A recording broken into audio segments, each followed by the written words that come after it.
नमस्कार मित्रांनो, स्वागत आहे तुमचं माझ्या या न्यू ब्लॉगमध्ये. ते कशा आहात? आय होप तुम्ही मस्त आणि मजेत असतान. तर संक्रांतीचा सण तोंडावर आलेला आहे. सगळ्यांची शॉपिंग वगैरे झाली असन किंवा करीत असतील काही लोक. हे बघा, पाहुण्याला साड्या आणल्या होत्या त्या दिवशी. म्हणलं नव्हतं का साड्या घेतल्यात, तर हे रिटर्न कराय वापस चालविल्यात, कारण ते अंगाला चुपून नाही बसत. आणि ही साडी माझ्या भाऊजाईला घेतली बघा. ही पण म्हणजे असं रेग्युलर वापराय किंवा कुठं बाहेर चाललं, इथं गावात डोसला वगैरे तर घालून जाय छान वाटते आणि कशी पण वापरता येते. अशी सिंपल माझ्या मनावर साडी घेतली आणि ही पण माझ्या मनावरच्या होत्या, पण त्याचं सूत आहे ना नुसतं खाली निष्ठायले बघा. काल घातली होती मी ती साडी, तर आता मला म्हणजे लय त्याच्यावर असं म्हणजे साडी गुळगुळ आणि फुगार होईली, त्यामुळे मी वापस चेंज करायला चालले, एक्सचेंज करून आणणार आहे. तर ही साडी माझ्या भाऊजाईची बघा, मी घडी मोडली आज घातली. कशी काय वाटते कमेंट करा आणि पूर्ण व्हिडिओ बघा. हा व्हिडिओ खूप महत्त्वाचा आहे. तर मी माझ्या शहरात अंबाजोगाईला चालले. तुम्हाला तर माहिती, माझी मुलं गेल्या वर्षीपासून हॉस्टेलला राहत आहेत. म्हणजे मी टाकलं आहे इथं, असं आम्ही रानात राहतो म्हणून. हे बघा, हे आमच्या चुलत भावाचा गहू आहे. कसा आला एक नंबर. असा गहू आणायला पाहिजे बघा. खरंच लय कष्ट करतात आणि ह्यांची शेती बी लय काळी काळी भंगार आहे बघा. एक दगड सध्या बघायला भेटत नाही. असं एकदम म्हणजे पाऊस आला तर पाय जाते त्यांच्या रानात, एवढं भारी शेत आहे. आता उगं चलत चलत दाखवायला तुम्हाला, हे दाखवायची काही गरज नव्हती. दम भरलाय. रात्रपासून माझ्या इथं दुखायले बघा. इथं कशामुळे काही की सूज बी आली आहे आणि दुखायले. एक तर आज माझं बी दुखायले. आणि काय सांगावं तुम्हाला, माझ्या अनुष्काची जास्त तब्येत खराब आहे, म्हणून तर मी सकाळ सकाळी चालले, नाही तर उशिरात जाते. आणि इथं वाहन एकतर भेटत नाही, वाहनाचा लय प्रॉब्लेम आहे बघा. दम भरला होता म्हणून व्हिडिओ कट केला. आता परत खूप महत्त्वाचा व्हिडिओ आहे. तर अनुष्काची तब्येत खूप खराब झाली आणि किती दिवस झालं मी ड्युटीला नाही. आता लवकरच कोल्हापूरला जाते जॉबसाठी. आता कोल्हापूर तुम्हाला माहिती आहे किती लांब आहे. मी राहते बीड जिल्ह्यामध्ये, एका छोट्याशा खेड्या गावामध्ये. माझा तालुका केज आहे. इथून तितक्या लांब आता मी जॉब नोकरीसाठी चालले, कारण आता सध्या माझं फेसबुक पेमेंट पण अडकलं आहे, आलं नाही खूप दिवस झालं. काय करावं, मला बोलायचं दे ना, एवढं धाप भरायली. काय झालं तर नसेल मला.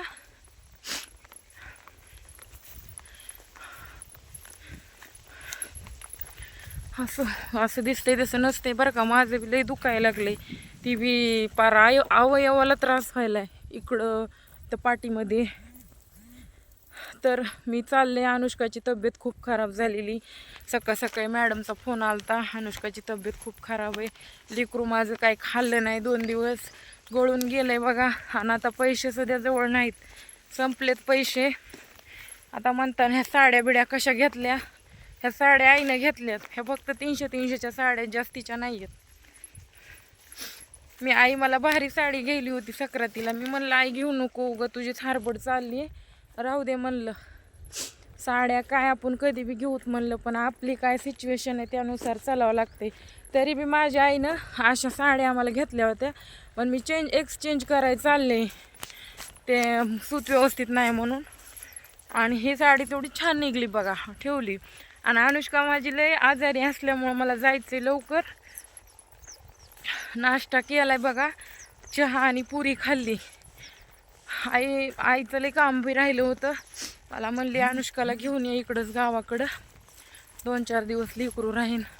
लय हुशार आहे हो, लय अभ्यास करते, लय संस्कारी आहे. त्याला लोकाच्या लेकरांना सांगून वळणं लागत नाही, पण माझे लेकरं अंगचेच हुशार निघाले बघा. लेकरं आहे की मी लय नशीब काढलं. आणि मी लग्न, लोक मला लय म्हणले लग्न कर दुसरं, पण मी लग्न नाही केलं. तसंच आयुष्य काढत राहिले, का तर माझ्या लेकरासाठी. कारण त्या लेकरांनी काय केलं आहे, आपल्या लेकरांना का सजा द्यायची म्हणलं आपल्या ह्याची. म्हणून मी हो का तसंच आयुष्य काढत आले. आणि आता तो नराधम त्यांचा बाप, आता हे का त्याने जन्म दिला, त्यामुळं बाप ही नाव आम्हाला द्यायचं, नाहीतर आम्हाला नाव सध्या द्यायची त्याची इच्छा नाही. सकाळ सकाळी मेसेज केलाय बघा. एखादा बाप एखादा नवरा म्हणतो लेकरं माझे चांगले आहेत का. व्हॉट्सअपला मेसेज काय केलाय, कसा आहे चाललाय तुझा धंदा पाणी. एक तर मला धंदेवाली म्हणतंय आणि वरून मला मेसेज केला. मी त्याच्या तोंडावर गौरी बी रचित नाही तरी बी मला मेसेज केलाय की कसं चाललाय तुझा धंदा पाणी. सकाळच्या पारी लोक रामाचं नाव घेते, देवाचं नाव घेतात आणि ह्यानी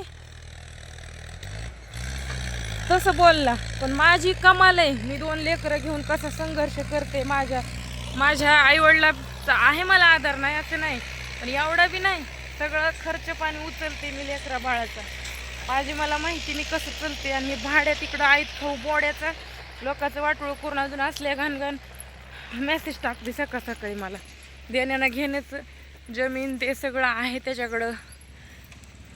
त्याची जमीन काय एवढी भारी नाही की तिथं 1 एकरामध्ये एवढं काय पीक निघालं. इतकी हलकी डोंगराची जमीन आहे, पण ती सध्या आम्हाला म्हणजे देऊ वाटत नाही त्याला. जमिनीचं सोडा पैसा पाणी सध्या दिला नाही आत्तापर्यंत. हे बघा, हे आपला कळम आंबेजोगाई रोड आहे. रोडचं काम चालू आहे. आंबेजोगाईला जायचं असं जोर येत आहे की लईच रोडला आले मी. आता बघायचं, अशा गावात राहतो आम्ही की तिथं वाहन लवकर यायची शक्यता नाही. आता मला 2-3 घंटे इथं थांबावं लागणार आणि तेव्हा मग कुठंतरी मला वाहन भेटणार. 1-2 महिने झालं बघा असं रस्त्याचा राडा चालू आहे. सारं उकरलं होतं, आता ह्याच्यावर खडी बिडी हातरली. सिमेंट रोड व्हायला मस्त. लय ॲक्सिडेंट व्हायला लागलेत, त्यामुळे रोड झालेला चांगलाच आहे. ह्या गावात जन्म नव्हता घ्या पाहिजे मी असल्या. इथं वाहन येत नाही काय नाही, एसटी तर नाहीच आहे. रस्ता सध्या नाही गावातून जायला. तुम्हाला दाखवलं होतं एकदा नदी कसली आहे ती तिथं. तर मित्रांनो, तो मुलांचा बाप नराधम 1 नंबरचा टाकून दिलेला माणूस मला सकाळ सकाळी कसा चाललाय धंदा पाणी विचारते. लोक विचारतात लेकरं बाळ कशी आहेत बाबा, काय चाललंय किंवा काय करायचे. ह्याला गरज आहे का मला बोलायची. ह्याला काही आनंद वाटते काय सांगावं तुम्हाला. एवढं टाकून दिलेला बाबा मला का भेटला काय माहिती. मी तर गोवावर धोंडाने अंगावर शितुडा घेत नाही. त्याच्या नादाला लागायचं सोडून दिलंय मी. पण काय गरज आहे लोकाला मेसेज करून बोलायची. च्या गांडीत दम आहे तर त्यानं कोर्टात यावं ना. आणि आता उद्या कोर्टात तारीख पण आहे, चालू करणार आहे मी प्रकरण.